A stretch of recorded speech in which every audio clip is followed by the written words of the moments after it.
for transformative for transformative philanthropy. And we're doing this, you're finding us at a transitional point with a new strategy, hence this new project too. And one of the things we are prioritizing is knowledge leadership, resource mobilization, ecosystem building, governance, and catalyzing youth empowerment across the continent. And so where this series is coming from, just to give you a snapshot of it, is we sat as young people and we realized philanthropy as it looks has had a few wins in Africa, but more than anything, it has had its own shortcomings. And so we wanted to bring young people together and do an audit of what philanthropy has done and where it is today, and hopefully together co-create where it can go forward together. And so we're doing this with a couple of partners.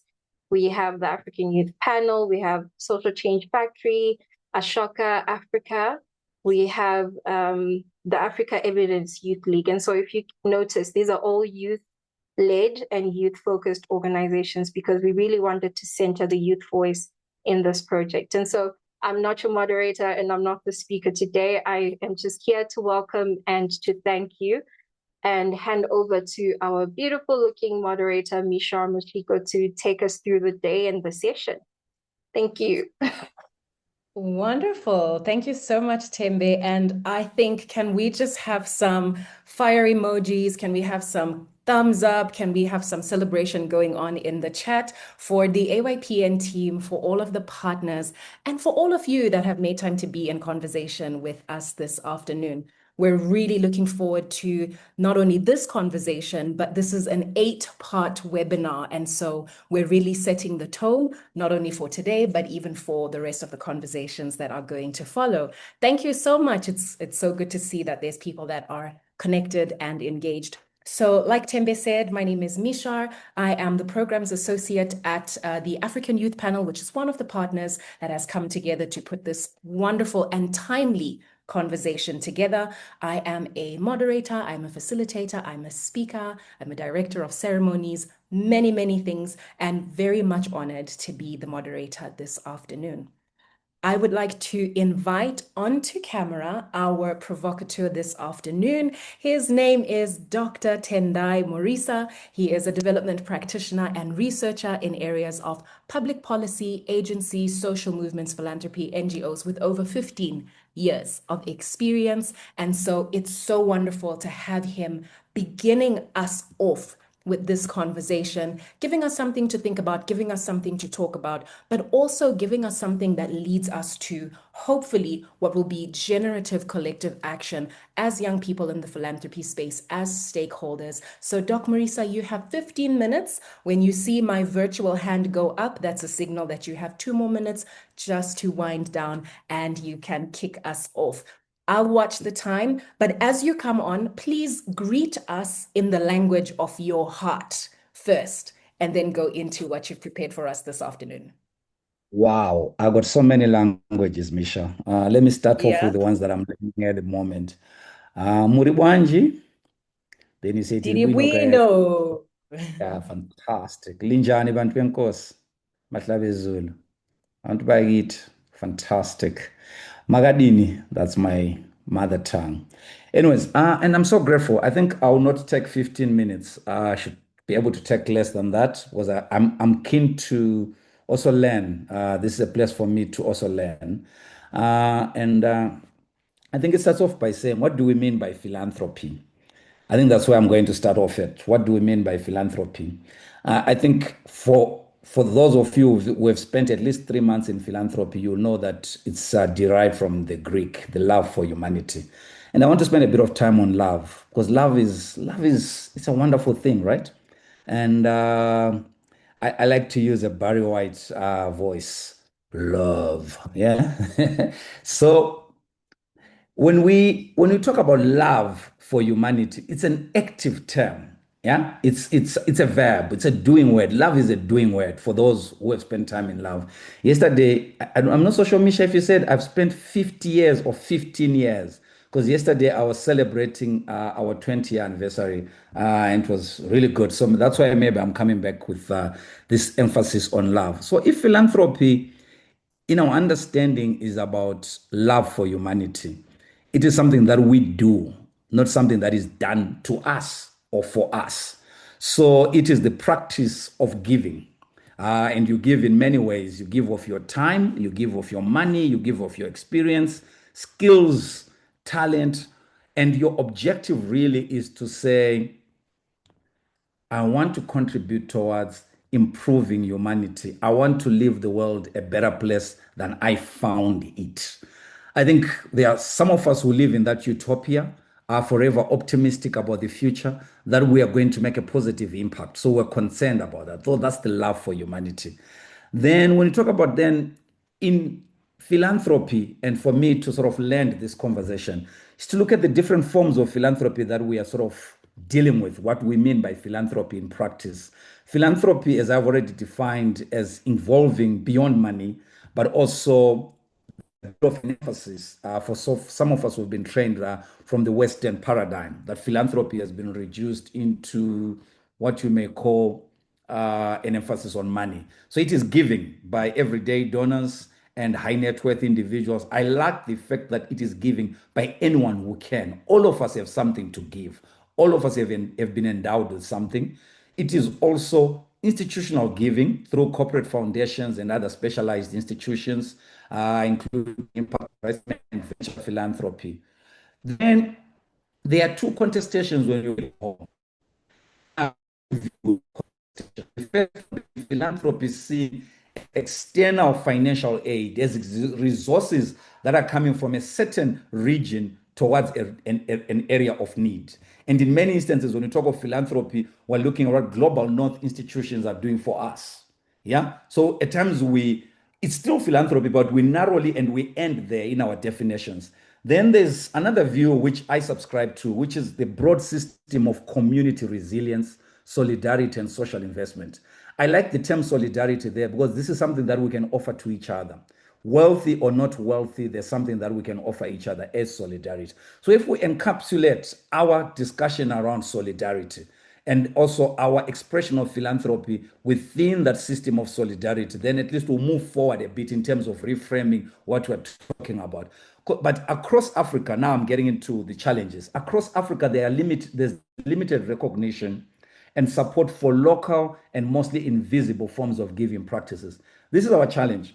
When we gather as philanthropy practitioners, in many instances, and I hope this is a different kind of conversation, we speak a lot to what others are giving to us. We speak a lot to how others should give us. We speak a lot to tracking why the money is going to this sector instead of the other sector. We really speak about what we are giving and what we can give. So I call that a deficit sort of minded approach to philanthropy. So the context of philanthropy as we speak, I received all those glowing flowers that Misha gave me, but I'm an ongoing student of philanthropy, and half the time I'm always challenged. And what I've noticed the more I stay in philanthropy is we have limited institutional capacity across Africa. If I was to go through the mapping of different sort of ecosystems or institutional frameworks that we have in the philanthropy sector, we realize that compared to other regions, there's limited institutional capacity in Africa. And that limitation does not necessarily have to do with money, but I'll call it limitation in terms of imagination. We've been caught up in a lot of what I call mimicry. We're trying to mimic what exists in other areas instead of understanding our Africa and beginning to develop institutions that sort of mirror where we are coming from. Then also we have to take cognizance of the fact that we are working within a restrictive civic environment. There are many laws that are being instituted by our governments that tend to limit the emergence or organic emergence of new philanthropy formations, etc., because of the rules of establishment and the flow of money, etc., etc. Then also alongside that, there's a weak understanding in many instances of how we give as Africans. I'm now not talking about global, but as Africans. There's very weak understanding. We love cliches. We love talking about Ubuntu. We love talking about Susu. We love talking about Stockfell. But we really never really go back and begin to say, how are they affecting everyday practices of institutions that are in the ecosystem?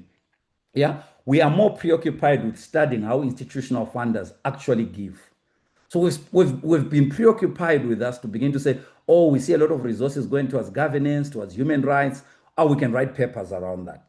But there are very few stories about what are Africans giving. We are more, so even our trainings, I teach on philanthropy at one of the universities here in Africa, are focused on how best to tap resources from outside, not how we can work from our existing asset basis. So we're not asset based or wired, but deficit focused. The discussions are usually about what we do not have and not what we have. So the challenge is then, given what I've just said, we have not adequately invested in what we mean by African philanthropy. There's no consensus about that. So I go to a lot of African philanthropy summits, conferences, call them whatever you want. And I'm always surprised that we give pride of place to colleagues coming from international foundations. They're the ones who tell us about philanthropy. They're the ones who give keynotes, etc., etc. They shape the conversation, the tone of the conversation. Yet we don't, but yet inside events, we then talk about women's rounds, women's merry-go-rounds, etc. Instead, these are the foundations of African philanthropy, but they never get pride of place in our conferences. They are always in the side events. They are never the key events that we see. So that's a real challenge. So there's something that I wrote that I called Kicking Away the Scaffold or the Ladder. I make reference to the fact that global philanthropy, what outsiders do for us, at some point should exit Africa.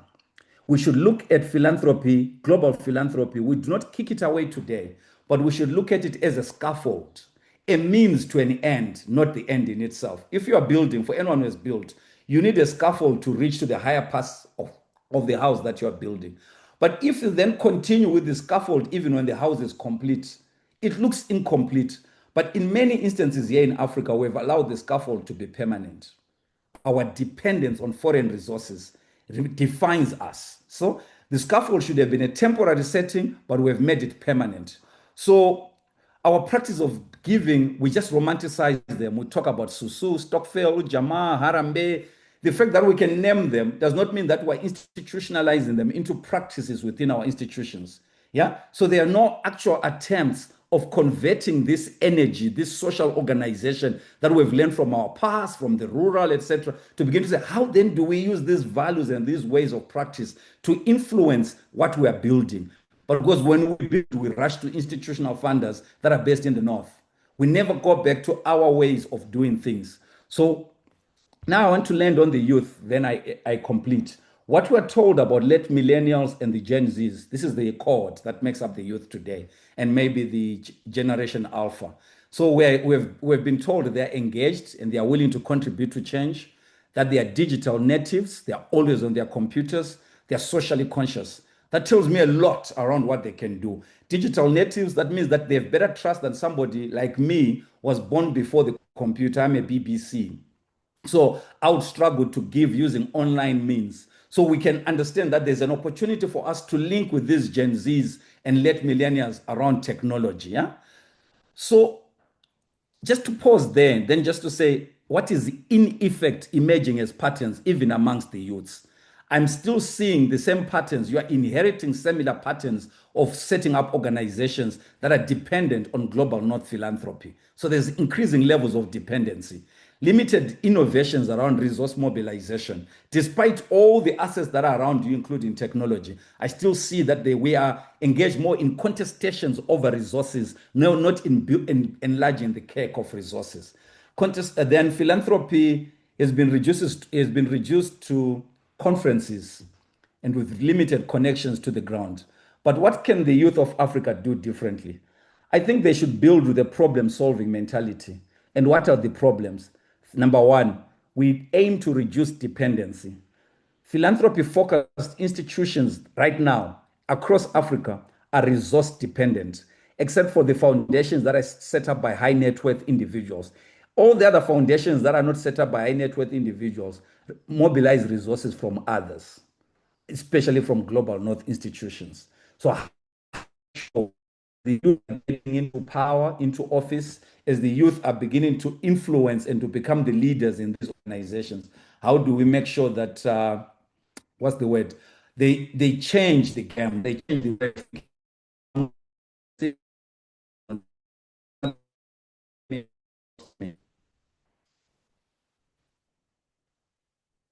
you can hear me? Yes, we can. You were breaking a bit, but you were saying, how do we make sure the young people change the game? Okay. So I said, number one, we need to reduce dependency. So we need to leverage technology to reduce dependence around overheads and for resource mobilization. I think that's a very important point to zero in on, because many of our organizations do not raise resources from within, they raise resources from outside. But technology allows you to do this. We were one of the first organizations to set up a Pan-African individual giving platform called Africa Giving.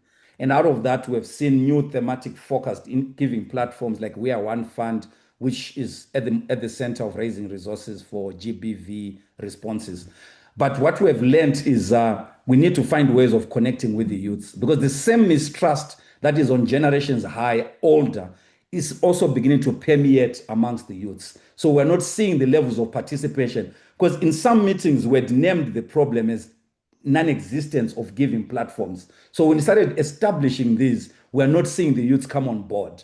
So that's number one. We're not mobilizing resources from within. So our resource mobilization is still externally driven, externally focused. So we need to move from partnerships to institutional projects. Yeah. The challenge we have right now is the dependence on projects. Everyone is getting money to do projects, and we compete in a very limited pool of resources. We compete for resources. So we need to begin to find ways of embedding collaboration from day one, so that we do not, because unfortunately, even though it's called a non-profit space, it's highly toxic, it's highly competitive. So one of the things that we can do is to break down the silos, organizational silos, and begin to think in a more connected, Pan-African, issue-based approach. Then we need to move from aid to solidarity. I started off with this solidarity thing, I conclude with it. As long as we are using philanthropy from a framing of depending on resources from others, we will compete against each other. We will compete against each other. But when we begin to move to solidarity, we are more asset based. We begin to realize different assets that we have and what we bring to the table, and we begin to respect each other and work with each other based on our strengths. So we need to move from dependency to independence. It's going to take a lot of work for all of us to identify new models of resource mobilization. But that's the task of this generation. We cannot complete Africa's transformation based on other people's resources. We cannot build Africa based on other people's scaffolds. Scaffolds are temporary. We need to build our own houses. We need to build our own granaries and our own storehouses using our own resources. I believe it's possible, because at the moment, Africa has got two things going it for itself. It's the only continent that is bulging in the middle with the youth. It's the only continent with the fastest growing middle class outside of China. So we really need to take advantage of that, and even our diasporas, to connect them with the issues. But the only way we can do that is when we build trust in what we are doing. So we need higher levels of transparency in how we mobilize and utilize resources. I'll end here, Misha. Thank you very much. Thank you. Thank you so much, Doc Murisa. Can I see some reactions coming up on the screen? I couldn't find my virtual hand, but you actually stuck to the time. And thank you for starting us off on such an important conversation. If you're just joining us, this is the first of an 8-part webinar, and our title in this session is The Next Architecture of Philanthropy, The Reckoning. So we are auditing philanthropy promises in Africa. And I love how Doc Murisa has started us off in thinking, what is philanthropy actually, and whose definition have we taken on? But also, what are the different forms of giving that we could do? And then leaving us with those 3 important questions that I believe we'll tackle not only today, but in the rest of the series as well. So the problem being that we're dependent on other people's resources. We have to stop trying to build our house on other people's scaffolding. That is such an incredible quotable, and I'm expecting to see it on all of your socials.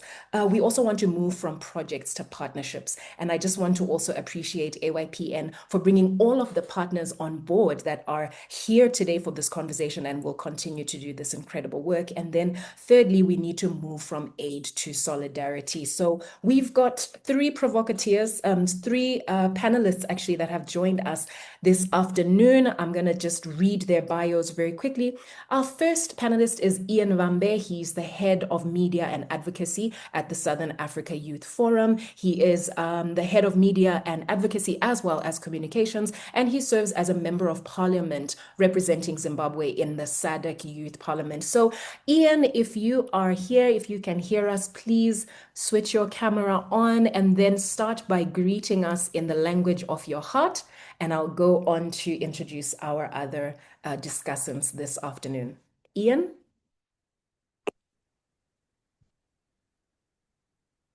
Yes, confirm you can hear me? Loud and clear, go ahead. Maswera say, that's the language of my heart. Good afternoon, everyone. My name is Ian Ambezevet. Thank you. Great to you, moderator. Wonderful. Thank you so much for joining us. Our next discussant is Mishek, and I'm just scrolling up quickly to read his bio. So Mishek Otieno is an award-winning social entrepreneur. He's a storyteller and founder of Awake Youth Initiative, which is an organization that has empowered nearly 3,000 young changemakers in marginalized Kenyan communities. And Mishek, if you are on board this afternoon, please do come on camera and greet us in the language of your heart. Thank you so much, Murfiko. I hope I didn't butcher that. Hi, everyone. I'm so happy to be here. Let's have this conversation. Very ready. Wonderful, wonderful, wonderful. Thank you. It's so good to have you on. And our last discussant is Joshua Kwekuma. And Joshua's bio goes a little like this. He is a youth development and communications specialist with over 8 years of experience leading programs that empower young people across Africa. So he specializes in digital communications, media relations, partnerships, and advocacy with a focus on elevating the voices of women and marginalized youth. And currently, Joshua is serving as the communications officer for the African Youth Panel. So, Josh, if you are here, we would love to see you, and also please greet us in the language of your heart. Hello, everyone. I guess you can see me. Can you see me? Okay. Yes, we can. All right. Language of my heart. Language of my heart is speaking to like a love kind of thing. Language of the heart is love, you know? So how then do I greet you in a way that makes you feel loved? Is to say Obake in my language, which means that, yeah, which is a greeting, and also to say you are welcome. And also great to see you, everyone on the call, and I look forward to this amazing conversation. Thank you, Misha. Over to you. Wonderful. And I love the way you mentioned my name, Joshua. Like, I mean, it sounds so good in my ears. I've had a lot of time to practice. Thank you. And thank you to all of our discussants for joining us today. So, wow, Doc Murisa left us a lot to unpack. And I'm just going to start right with my first question. And this will go to all three of our discussants. If you can spend maybe 3 to 5 minutes just sharing your thoughts on this. And this is, what narratives, power relations, and interests have shaped this architecture that we have inherited? And Doc Murisa had already begun speaking to some of these things, but what are you seeing in your reality that has contributed to this narrative of philanthropy that we've inherited? I'll start off with Ian. I think I missed the last part of the question. Please kindly take it again. Yes, for sure. So what narratives or power relations, interests have shaped this architecture of philanthropy that we have inherited? What are you seeing in your current context that can speak to that? Perfect. Thank you. And let me start by saying thank you so much to Doc for that very, very thought-provoking presentation. And I think to answer your question briefly, I would say that he made reference to Africa and the founding principles of what we do as a people. Ubuntu, we help because we have to help, not because we want to make any other means. So I think when you talk about what has changed and what we are looking at now is that the founding principles of philanthropy work are in the Africa of antiquity for me, the Africa before colonization, where families lived together and helped each other without necessarily looking for clout, for any other benefits that came with it. But now, what has changed is, number one, there is commercialization of the philanthropy sector, where people are now looking at it as an opportunity more than as a platform to help and a way to develop one another. So, like Doc was saying, they obviously the founding principle speaks of helping those in need. When he speaks about love, you are giving resources, you're giving money, you're giving time, premised on love, not premised on what will happen after.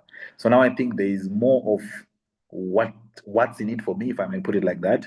Conversations around how are we going to benefit after this work, because people have seen the good that also comes with philanthropy work.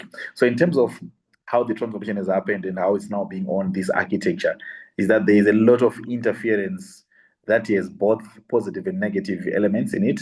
And I'll speak briefly before my time expires, is that the authorities within spaces in which we operate have had to step in to try and regulate. It has had brought some negative and positive impact as well, where those organizations, for example, like Doc was saying, there's a lot of legislation that has been developed around philanthropy work. For people to understand, if you are claiming to have gotten money from organization A to use it for A, B, C, D specific functions, can we see a report? Can you report annually, quarterly on the actual finances you've used, so that we see if this money is being directed towards the intended beneficiaries? And again, it was a result of people misdirecting funds, misdirecting opportunities, and for personal use, for personal gains, people became selfish. They're looking at it as a commercial element more than as a platform to develop each other. And again, like Doc said, we look at it from using foreign lenses. Rarely do we put on our glasses, African lenses, and understand what are the African problems. How do we solve them using the African solutions? What do we need to do as African brothers and sisters to understand the ways in which we can address the core problem? Lastly, when you talk about the mantra of looking inward. In our country, there's a saying that the president is always saying that "Nyika inowakwa nevene vayo." It simply means that a country is built by its own people. And the continent, likewise, is also built by its own people. The moment we begin to look inward for solutions is the moment we begin to look for ways to help the underprivileged, to give love genuinely, to give resources adequately and directly to the beneficiaries without fear of misdirection. And I'll end here for my other colleagues. Thank you. Thank you so much, Ian. I love that you're mentioning that we should look inward and see what are the gifts and skills and resources that we have and how can we use them to genuinely help and not looking for clout. Mishek, I'll come to you to get your sense on what we've inherited, this understanding of philanthropy from your lens, please. Thank you, Mushiko. I will share based on my lived experience and having worked with last mile communities in Kenya for the last 10 years, especially young people. And by last mile communities, I mean the second largest slum in Kenya, that is Mugare. Philanthropy, traditionally, like my fellow speaker said, had certain values that defined it. The value of love, the value of giving to save humanity.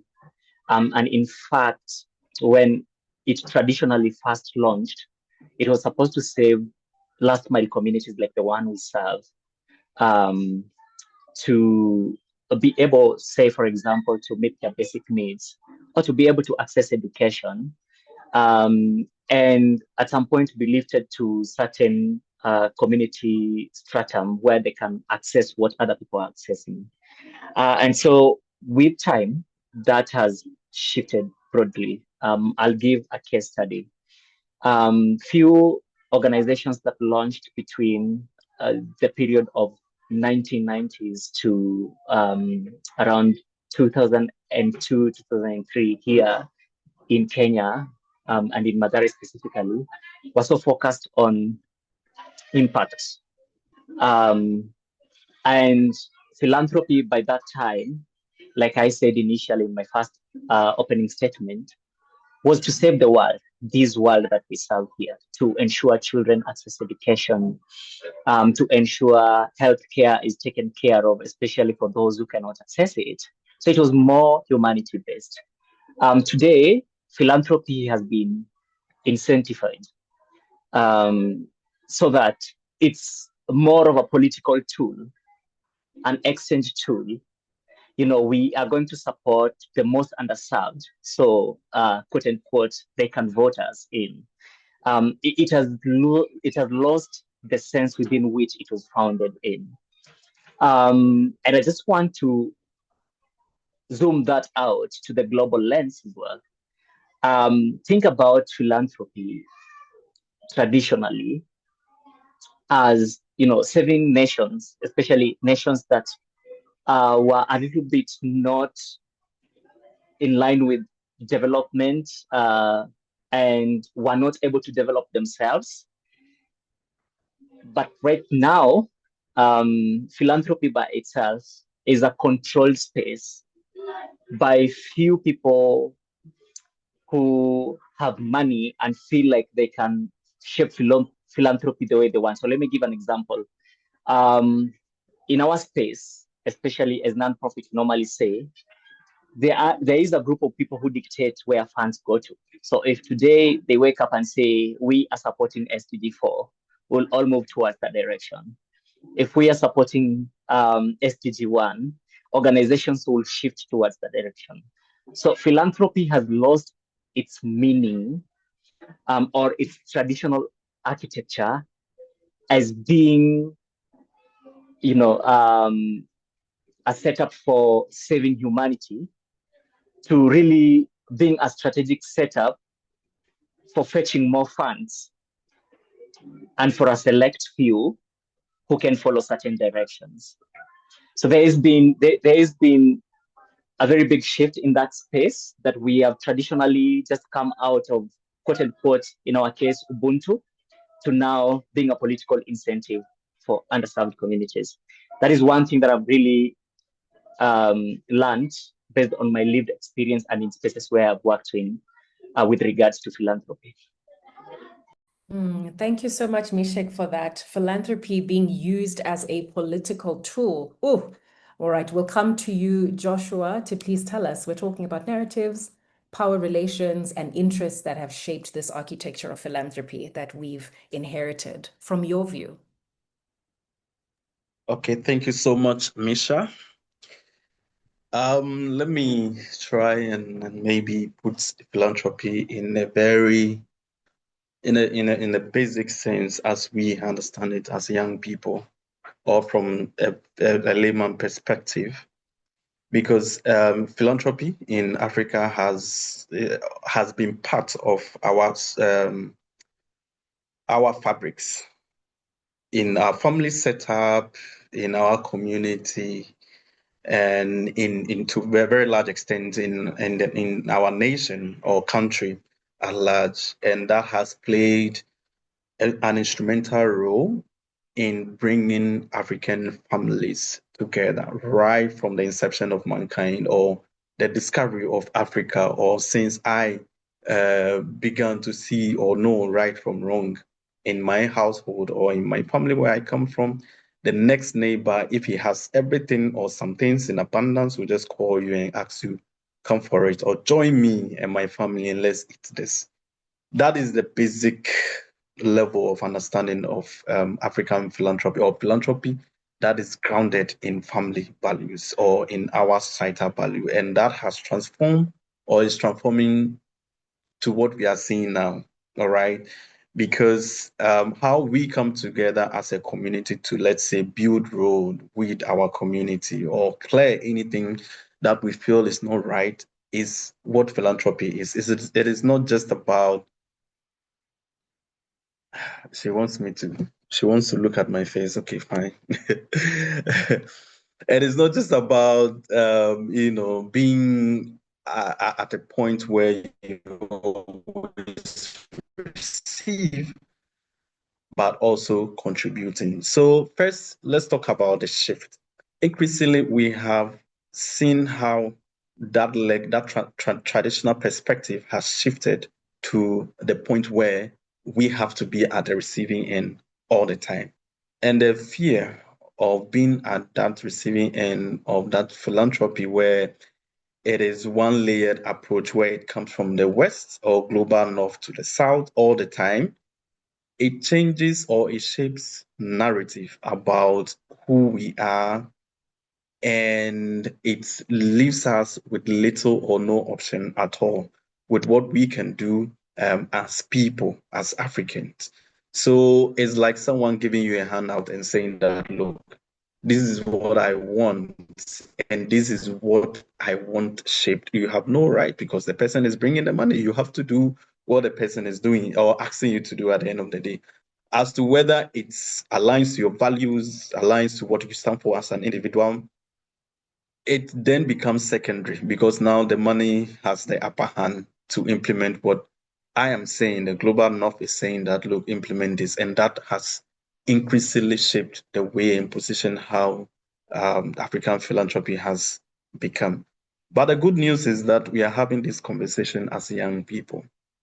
And of course, we are having this beautiful platform, the AYPN, as a tool to nurture the new cohort of African philanthropists who will then shape or use our own resources to change the narrative about what we stand for as African. Because if we don't use it, it becomes then very difficult to own our space, to own our narrative, to see the change that we are looking for. And trust me, let me give you this very good example. There's currently a hospital, a pediatric hospital, beautifully built in somewhere in Ghana, funded by the World Bank. Of course, it's World Bank, but we all know where the money is coming from. Not us, but it's coming from the World Bank. Now, this project had been completed for over 2 years now. You know why? It cannot be commissioned only because the World Bank, of course, they had, let me say, a particular amount of money that will go into it. They finished the project, but they realized that a lot of the costs had been inflated. So then they had to pay what they could pay. And the rest was left because now the contractor is saying, this is the amount I quoted, but World Bank is giving less than, and they are claiming that the contract had been inflated. All this scenario is telling us one thing, is controlling. And so for 2 years, the project had been completed. Everything is inside, but young people and children are dying in communities. They have to travel long distances to the nearby cities because of the mere fact that we don't own our own development. And that is what has been the bane of Africa's development as we speak. So we have to pull our resources together, resources in the sense of what we have, wherever you are, what can you contribute? Remember the analogy of our household, our families. Hello, can you hear me? It seems like I'm frozen. Yep, we can hear you. Okay. So the same way where you are in a household, a community coming together, let's say to build something for the whole community, how then do we as young Africans, harness our own resources in our own right to shape the narrative, to contribute to a cause that is greater than who we are or we even intend to be. And that is how systematically we can shape, we can, change how the narrative of philanthropy has always been about global north and global south to something that is internal in the sense that it is lateral within us so that the benefit is spread across. There's ownership, and even there is a lot more connection to whatever outcome and output that we would love to see in our communities and our society. Thank you. Wonderful. Thank you so much, Joshua, and even starting to give us some of those real examples of the commercialization of philanthropy that we're seeing in our various communities. And that's a wonderful segue to my next question, which is, who is currently holding the sector accountable? And I had the question ending as, is it enough? But I'm getting a sense even from your opening remarks, all the discussions on this platform, is that it's not enough. So let me change that and say, who is currently holding the sector accountable and how can we do more? So that's our second question, and I'd like to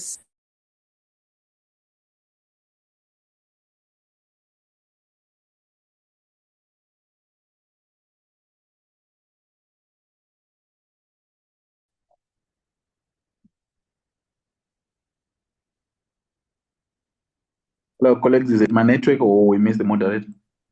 Oh, I'm here. Can you hear me now? Yes. Yes, we Okay, can, sorry. Misha. What was We the lost last you thing for you a bit. heard?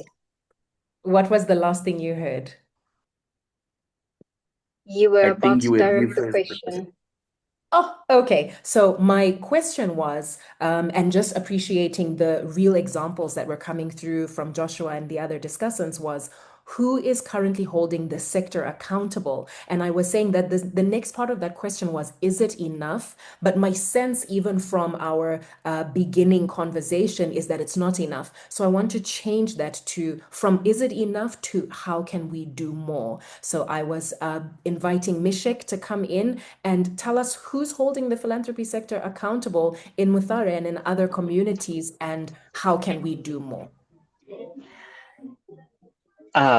Interesting question. I honestly love it. When I think about who is holding the sector responsible, I would say it's we. We were having this conversation. This is a very good conversation that is already shaping philanthropy right now. When we contradistinguish what it was vis-a-vis what it is right now, we are beginning to get a sense of, there's been a certain shift that has happened, and we really need to redefine philanthropy as it is. So for me, I think of young people, grassroots organizations as well as second liberators of philanthropy, if that is the right word to use. When they get at the grassroots and do whatever they do with the little funding that they have, they are holding philanthropy accountable. They are saying we need to reach humanity at their best, at grassroots.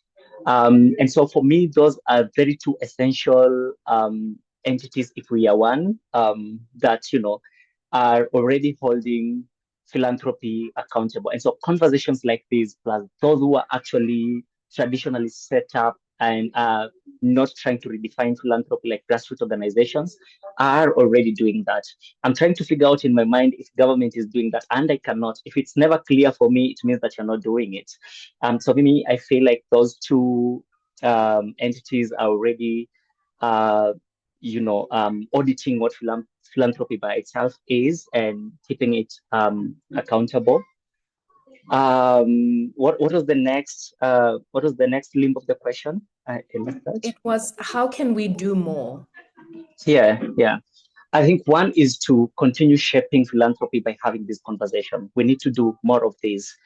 Maybe even move from virtual convening to on-ground convening, and begin to have more of this conversation around philanthropy, shape it as much as we can, get policymakers into these conversations and see if they can help us to clearly continue to deconstruct what philanthropy has been defined as, which is not really the root of what philanthropy was, through policies, or engage non-governmental organizations and any other key actors to also help in continuing to shape what really philanthropy needs to become. But also genuinely for us as Africa, we also need to shift the dependency from quote unquote the West to begin looking at inside what resources do we have that we can help our own people who need philanthropic support. So it is also for us to begin to create barriers around the external world that is trying to define what philanthropy should look like, and we begin to give a new identity to African philanthropy. That is also very important.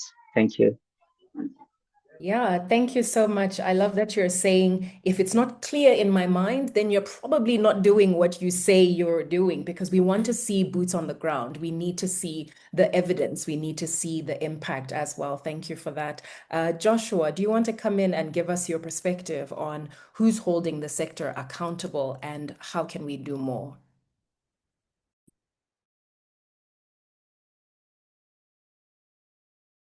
I am mute. All right. Thank you so much, Misha, for the question. To be honest, we have a broken down system that has that has made accountability very little in the ecosystem that we find ourselves, because like I indicated, for decades, development conversations involving our continent have always been shaped by external institutions. And by so doing, they define our priorities, they allocate resources, they establish indicators and control the dominant narrative around our progress, and to a very large extent, how we reduce poverty. So while philanthropy has contributed significantly to a lot of the life-saving interventions that we see and other social programs, the power dynamics, operate in a way that makes knowledge concentration, knowledge management outside of, let's say, affected communities or countries. So one way, one of the highly criticized, or how do I even say it? One of the ways by which people criticize philanthropy is how accountable has the system, how accountable is the whole architecture of African philanthropy or philanthropy in a whole. And this has become one of the most difficult answers to give. How do we hold people accountable? Because at the end of the day, it is about a period of how a project or a project life cycle. And then if that period then goes over, first sustainability, accountability then lacks. And I gave an example of the hospital issue. Right now, it's been a back and forth, who is holding who accountable. The government is saying the World Bank pulled out, they've given what they could. The contractor also is saying, look, I've done this and that. Without it, nobody is opening the structure. So the people who matters most, which is the children, the young people, the women there, are the ones that are suffering. So the accountability dynamics or the legs within that framework is very, very difficult to code. You get what I mean? So personally, I find it very difficult within that space, because it's always safe to say, well, we'll hold an X or A, B, C, D person accountable to whatever structure that exists or cause that exists. But at the end of the day, it is not just about who is funding or where the money is coming from, but it's about how the money then translates to the people that matters most at the grassroots.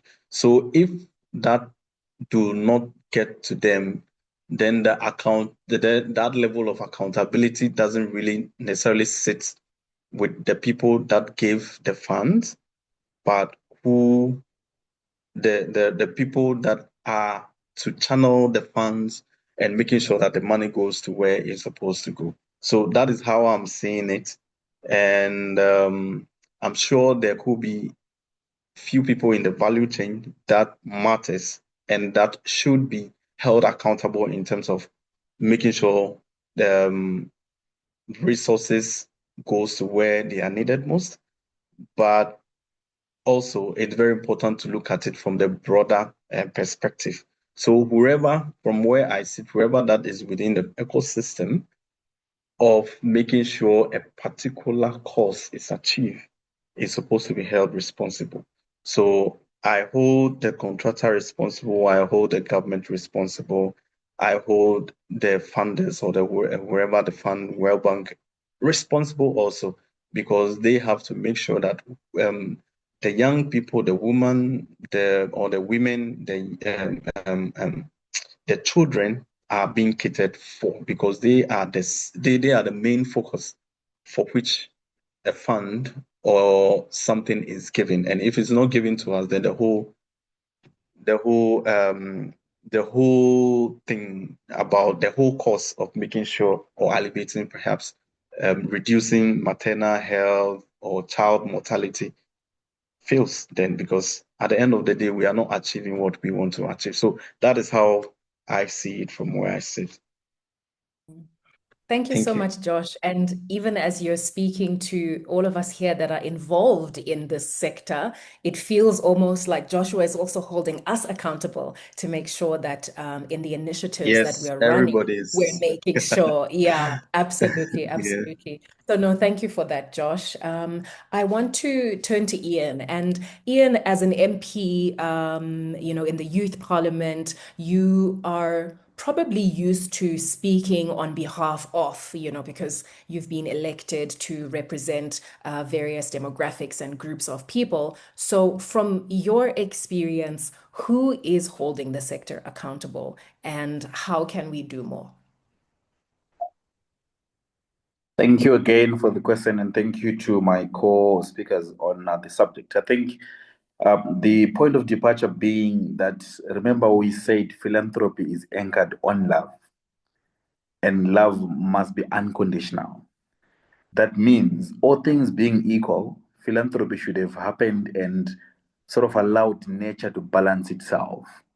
But because there is a lot of things being done wrong, there is need for more accountability, there is need for more legal frameworks to be set on how philanthropy can be executed. And who is holding it accountable? I would say again, because remember, we sort of agreed right here on that we are looking at philanthropy in the conversation of a global north and global south, because you're all seeing it from a perspective where the one who is dictating what we should do with the resources and how they want to be given is determining how we go about philanthropy. So the first port of call is that whatever resources we are getting are already defined. If it is money for women, if it is money for young people, if it is for this, we are therefore looking at problems that have already been settled for. So we are thinking within the women landscape, because the grants that have been called for are focusing on women. Even if it is not the most pressing issue, we are therefore forcing ourselves to find issues when it comes to women representation, so that we fit in the boots that the one who is giving the resources wants us to. So from the perspective where we are always looking outside, we will still be held accountable by the outsider who is giving us strategies and ways to follow. But look at it. How can we improve on this last part of your question?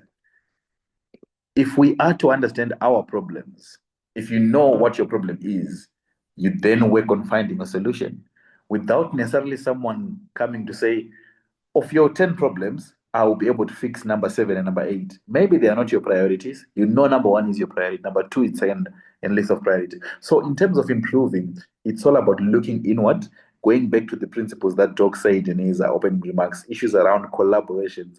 How do we work together as African countries, as African organizations? You rightfully mentioned the issue of the Sadagit Parliament, where we speak on issues around how do we find solutions from ourselves. The SIOF as an organization is premised on the Pan-African way of thinking and doing things, to say, if, for example, I'll give an example. If in Eswatini, the conversations that they're currently having are based on maybe, for example, age of consent. How do we protect the young girl? maybe it's still on 13, 14, and Zimbabwe has done well. Their age of consent legally is on 18.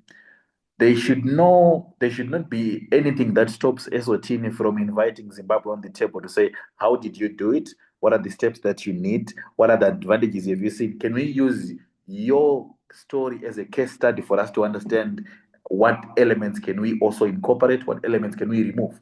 The same can apply to philanthropy, where you understand problems that people have.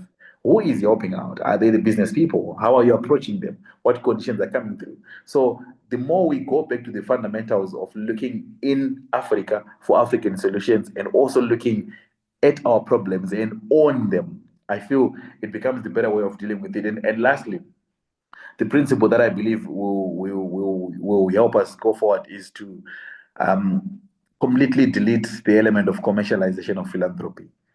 We become better when we remove how the non-governmental sector is now very profitable and is now where everyone else is looking towards. And we need to remove those spectacles of saying there is money in the NGO sector. And we go back to the basics of saying it feels good to do good for no reason, because helping the next person is need. You're creating systems that will work for the poor. You're creating systems that will work for the underprivileged, people with disabilities, young people in rural areas, women and girls who are in mining communities where they lack a lot of access to health, access to justice, access to education. How do we help these youngsters be on the same level platform with others? They are not second-class citizens to our countries. They are not second-class citizens to our continent. They have got the same right we have. How do we bring them on the level playing field? So I think if we own what we want to help, how we want to help, that's the only way we can develop. And governments will not even have to worry about coming up with a new law. Government will not even have to worry about designing monitoring frameworks of, if you are saying the money you got, you paid school fees, construct the hospital, or you actually use it for your personal gains. I submit back to you, Chair. Wow, thank you so much, Ian, for that. Doing good for the sake of doing good, right? We're moving away from this element of commercializing philanthropy. And even as our title for today's conversation, The Reckoning, right? Auditing philanthropy and promises in Africa. I feel as though we, as people in this space, on this call, and those that will catch up afterwards, run the risk of becoming the ones that are being audited 30 years from now, right? Where the next generation that Doc Murisa spoke about, the Gen Z, the Gen Alpha, will come in and say, in 2026, there was a whole group that was working towards philanthropy in this space and that space and these organizations, and they will name the organizations that we are a part of, and they will ask us what we did. So there's an element of pulling out the receipts, and if we start with the end in mind, I'm already wanting to shift gears for us to look at what transformation of this architecture means. We're not trying to just reform it. We want to actually get rid of the scaffolding that Doc Murisa spoke about. What does it then mean for us to transform this architecture? And maybe even you can give some examples of what you're currently doing to aid that goal of transforming the architecture of philanthropy. And before I come back to our discussants, I just wanted to let everybody who's on the call know that AYPN so graciously decided not to have this in webinar format that only allows the discussants and the moderators to speak, but we'll open it up and actually allow for some contributions from the floor. So if you are wanting to respond to any of the questions that we've just posed or ones that will come up, please just indicate somewhere. Maybe you can write it in the chat or put your virtual hand up, notify us somehow. We would love to also hear your voices. So we're moving beyond just talking about it. What are some of the actions that we're taking to transform this architecture? I also love how Dr. Murisa was talking about how some of these ways of African giving are relegated to side conversations, and we're not elevating it such that it influences policy, such that it actually becomes the way that we are practicing philanthropy, but we're still mimicking the philanthropy from the West or from the global North. So what are some of the things that we are doing? I won't pick on any specific discussant for this one. Whoever's feeling really burning and wanting to respond to this, please go right ahead. what does it mean to transform the architecture of philanthropy, and what are you currently doing? Yes, Doc Murisa, please come in. I'm sort of abusing because I think, and I like being a discussant to discussants, and I think the conversation is good, but I think, Misha, you're taking us to a good place. We need that place because my fear is, and I've seen this in many conversations, my fear is we focus on what NGOs are doing.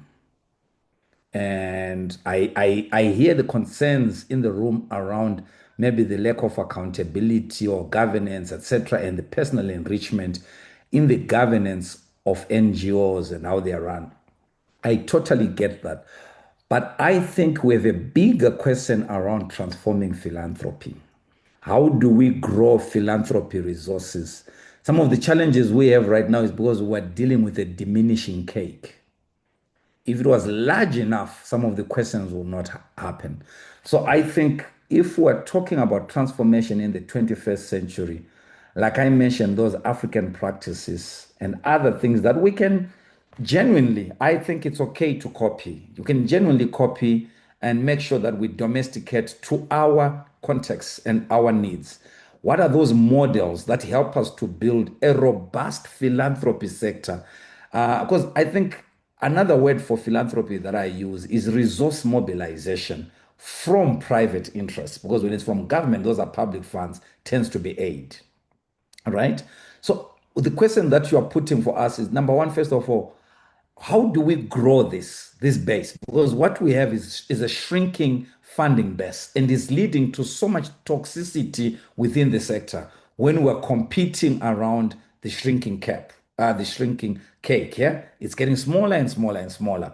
So I think that's one thing that we have to ask to say, outside of the existing sources of funding, what can we do? Because this is a question that I feel the discussants are not dealing with. Because this is what I was looking forward to in this conversation, to say, as the youth, what is your understanding of resource mobilization from amongst yourselves and many others? So I'll share our story, then I'll keep quiet. We have, through the We Are One Fund, we have we've brought the problem of gender-based violence into spaces where it was not discussed. We've made it a burden of corporate leaders who are in the mainstream male.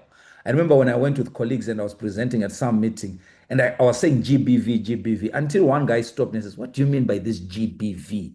Then I said, "It's called gender-based violence." He says, "What is gender-based violence in Zimbabwe? Do we have a problem like that in Zimbabwe?"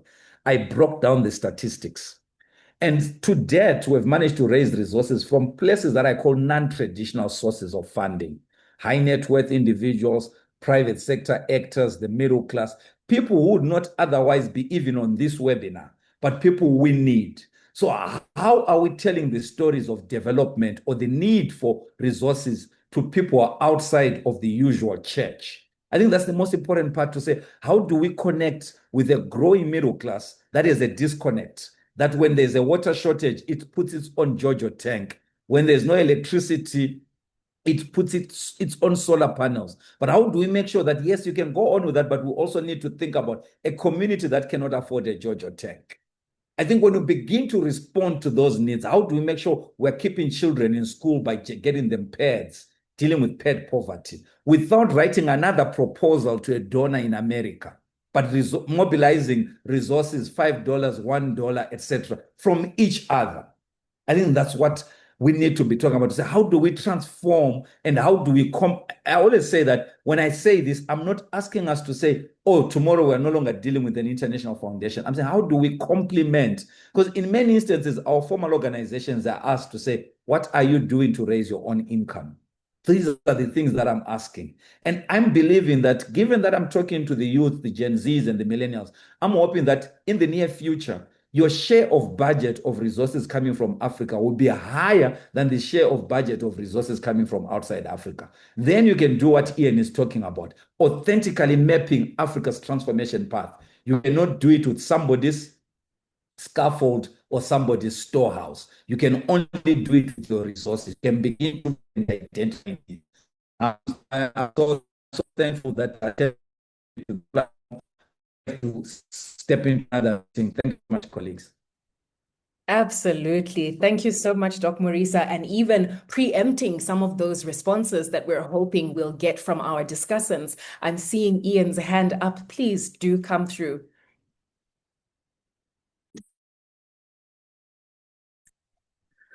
Thank you, Misha, and thank you, Doc, for again shaping the conversation towards the direction that we want to go to. I will respond to a couple of issues that you raised, Doc, especially on the diminishing cake that we are all battling to get a piece of. And I would say, as they say in Zimbabwe, it's sadza, ugali in Kenya or baku in Ghana. We better start making our own. That's not the one we're all fighting to get. What do I mean by that? Doc clearly spoke about young people looking at alternative ways of finding resources, not necessarily writing grant applications. Look, we during our days at university, we had an initiative we called Send and Equip. Send and Equip was targeting children in Binga. For contextual background, Binga is one of the remote and marginalized communities in Zimbabwe where access to education is very limited. There are no proper classrooms, and as much as development is still happening in that area, but it's not as fast, and they are not catching up with others. So there's need to provide textbooks, school fees, proper learning material, and even the construction of books. Fun enough, we were just university students who managed to build 3 blocks from money that we were raising amongst ourselves. So in terms of looking at what needs to be done for us to raise resources, it's not much. It's not a proper structured grant application. But again, I'll go back to my actual original argument of saying, if it is premised on love, if it is genuine and genuinely presented either to peers, either to business individuals, either to our valuable partners who say, okay, this is what we are doing, this is what we have done. And people should be able to develop a culture of just removing a little bit from what you have amongst young people. That way, you are not only taking resources from them, but you're also instilling and teaching them the culture of philanthropy so that they also learn how to do it to the next person. And I would speak lastly, talk on the issue of what we need to do going forward as young people. How do we get to move away from that and complement? When philanthropy happens, it moves mountains if it's genuine. Again, I will keep referring to this because I think that's where even it's lacking. Not even at an organizational level where there is need for policies and government monitoring, even individuals who pretend to be helping others. You know, these days with internet, they are GoFundMe, let's raise money for this person, they want school fees, they want a house, and those funds are misappropriated by just an individual whom we think this was a noble idea. They wanted to actually chip in and help. But now it's lacking because someone is seeing an opportunity again, seeing there is need for money here. So the few genuine philanthropists who are left out there should really take it upon themselves, challenge their peers, young people in high schools, approach them and just teach principles of just saving a little extra money or from whatever that we have to help the next person in need. You are also grooming a generation of givers and who are genuine in terms of what they see. I will not speak much. I will end there. Back to you, Mission. Thank you so much, Ian, and really getting that next generation involved early to give the little that they can, and that goes such a long way. I'm so encouraged because this is an 8-part series, and I've seen some of the discussants that are coming through in, from the second week right up to the 8th week, and I know some of these examples, rich lived experiences are going to be coming through. I wanted to just check if any of our other discussants also wanted to take a stab and really show us what is being practically done. Yes, Mishek, I see your hand come through. Thank you, Mushiko. Very, very good points in this discussion from the previous speakers. I mean, I have to start by saying that I have the advantage of being part of General Assembly, the 80th and the 81st session, no, the 79th and the 80th session, sorry, and being also part of conversations where, support for last mile communities, and I'll refer to last mile communities because that is where I fetch my lived experience, is really being curated. And that for me was an off. I'll start by saying, and having come from those platforms, that the number one thing that we need to do is to transform philanthropy is first to think who holds the power. That is one. Who really holds the power? Rethink who defines priorities and who gets trusted with the resources. So a lot of traditional philanthropy has operated from a top-down approach, where decisions are often made far from the communities experiencing the challenges. And that is why I gave the example of, General Assembly 79th and 80th, where, we are discussing about a Caribbean community that is not on the table. So the transformation then will mean shifting towards models where communities, young people, and grassroots actors are not just beneficiary or implementers, but they're also actual co-creators and decision makers. I think that for me has always been very important. And so sometimes I see these side conversations happen at the General Assembly. I'm like, look, the real people are not here. You cannot be making decisions for them. That needs to shift. When we begin to get that shift, then we begin to get the architecture of transforming philanthropy. And I will tell you what we're already doing at Awake. We are thinking the young people at grassroots level in Madare are not going to be recipients of support, but they are going to be co-creators of it. So our model at Awake is called peer-driven change. We are basically giving the right skills, the right tools, and then it is for the young people to figure out how they are going to use those skills and those tools to transform their communities. So they are co-creators of solutions. And for us, even though we are young, we are only 10 years, but we're already seeing how that is a sustainable philanthropy within underserved communities. Thank you. That's so good, Mishek. Thank you for sharing that. This peer-driven change and the young people stepping up. There is also the question of trust. Who's trusted with these resources? I want to read out a comment that we've got here from Nicola Ashley, and it says, I guess at university level, people are doing great stuff with little resources that they actually own. And Nicola is part of a group of young people that didn't stop now that they left university, but they're continuing to support young people fighting period poverty in general from their own pockets. Can we have some celebratory emojis going on for all of the work that Nicola is doing, as well as everybody else that's on this platform?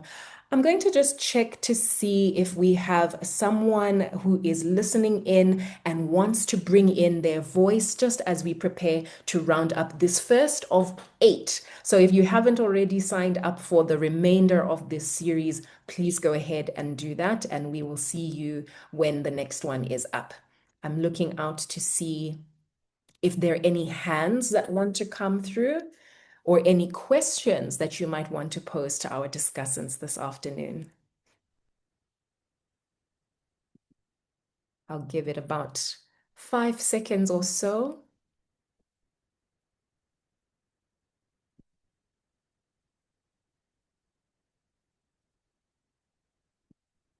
All right, no hands. I'll also keep an eye out on the chat. Feel free to post your reflections on there, just as we round up our conversation. Again, the first of 8. So we are continuing. We're handing over the baton stick to, let me just read out who's coming through in the next conversation.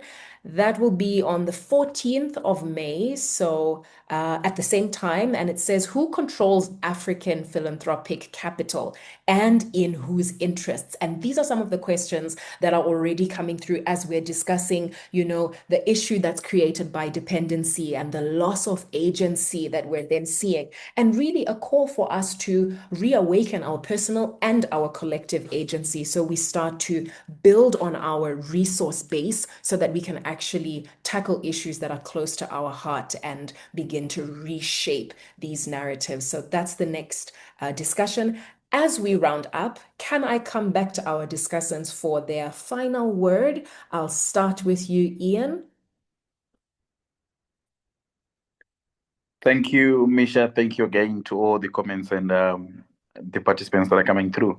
I think as a way to end the conversation, I will just challenge young people in different spaces that are operating in to look inward for solutions that are focused on ourselves. And as much as we're still looking outward for help, for assistance, yes, it's equally important. But most importantly, let's focus on ourselves, find ways in which we can therefore um, make our philanthropy work better altogether.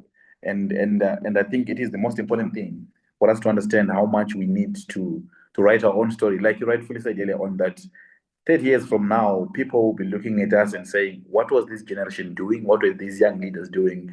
And how were they managing? I think we should be case studies that can be used as a way for them to make reference to say, look at what they were doing.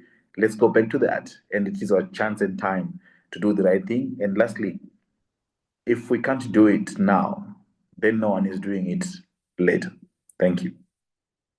That is so good. So it's not either, Western resources or our own resources. It's both and. So we can definitely build on that. And then also, let's be part of writing our own stories.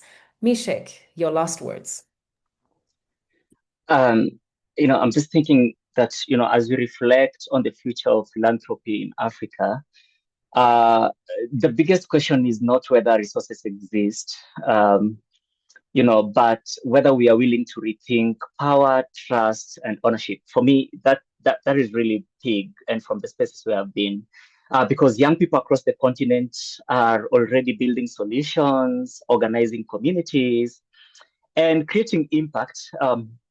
Often with very limited resource. So the challenge is whether, philanthropy is willing to evolve from, just simply funding initiatives to genuinely trusting and investing in local leadership and, lived experience like mine. Thank you. Thank you so much. And it's not a question of whether the resources are there. I heard a preacher say once, we've got a problem, but we also have a solution. The problem is we need to do X, Y, Z.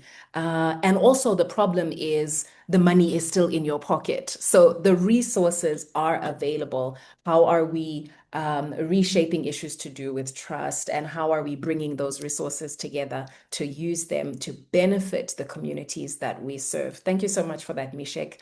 I'll hand over to Joshua for your final words. Okay, thank you so much, Misha. So a quick one to say that there's been a lot of questions asked.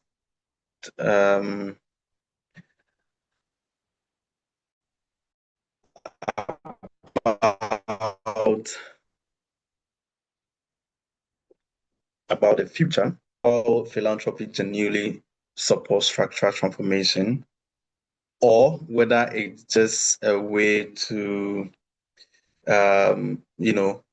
it's just there to say that this is a touch and go subjects that do not really address the root cause of, let's say, inequality that exists within our society.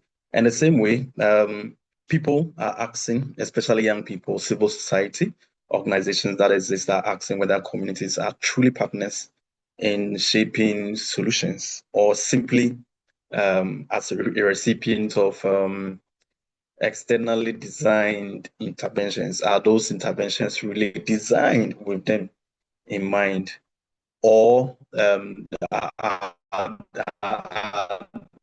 they part of the people in the room to design this intervention?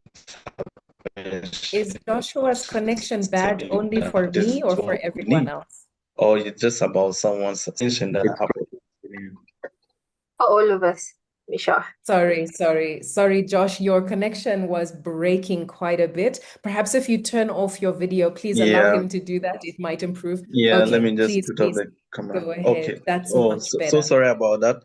So the question, like I was asking about, whether young people are asking, civil society organizations are asking whether communities are truly partners in shaping solutions or simply recipients of externally designed intervention. And I was saying that normally, are they part of the people who are in the room to make certain decisions that affect them?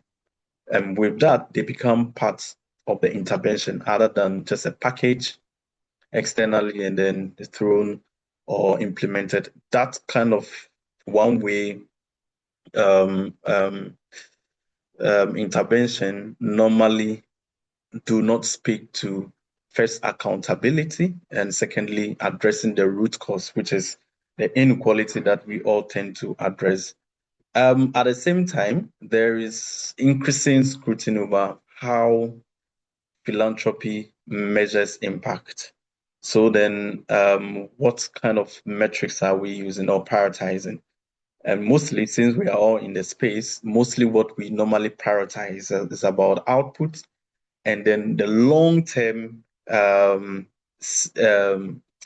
we or most often we prioritize outputs and visibility over long-term system change and lived experiences. And of course, the examples have been given over and over again about how project timeline affect the sustained systematic long-term change that we all crave to see. So normally whatever happening in communities ends, or change that we want to see ends as soon as a donor pulls out of a project, and everything just do not have a sustainable lifespan. But then again, the last, what we also need to reflect on across the continent is that there is a growing insistence that African voices, institutions, and our lived realities must move from, the margins of decision-making, margins of interventions to the center of development decision-making, so that conversations will no longer only be about receiving funds, but it's about, as you mentioned, building agency, dignity, representation, and power. Thank you. Thank you so much, Josh, for that. And yes, your audio did improve quite a bit with turning off your camera. I'm going to check with Doc Murisa if you want to just light a little bit more fire under us as your parting shots, 1 or 2 minutes. Is he still on? Oh, we might have lost him, not to worry. So I'm loving everything that has come through from this first conversation, reawakening personal and collective agency. And even just as Josh was speaking, I thought about these two African proverbs. The first one is that it's not the tree that eats its own fruit. And then the second one is that it's not the one who plants the baobab tree who gets to eat its fruit and sit under its shade. So even as we're thinking of this long-term impact, what is it that we can already do right now that's going to leave impact for the future? And I also want to leave you just with a reminder of how we started. We said philanthropy is the love for human beings. So it's something that we do, not something that's done to us. And I'm hoping that we're all leaving with a sense of renewed purpose, renewed commitment to walk this path, and that each and every single one of us are actually philanthropists. We're giving of our time, we're giving of our talent, but we're also giving of our treasure. I'm just going to check with the AYPN team, perhaps if Anita wants to say anything or Tembegile would like to say something, and then we can call it a day. I see the link posted for registration for the next conversation, but please do come in. Thank you so much, Misha. I'm going to try coming on camera, but my internet might do exactly what Josh did. So feel free to tell me when I start breaking.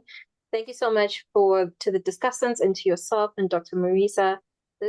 I've been scribbling down the entire time because for me, this is more a learning moment, not only for the policy that's going to come out of this, but for our own practices as AYPN, because when we're being audited again in 20, 30 years from now, what are they going to say about us in this moment, not just about myself as a practitioner, but of institutions like the African Youth Philanthropy Network. And so thank you all. Thank you, Ian. Thank you, Mishek. Thank you, Josh, for these really punchy, insightful remarks you were making.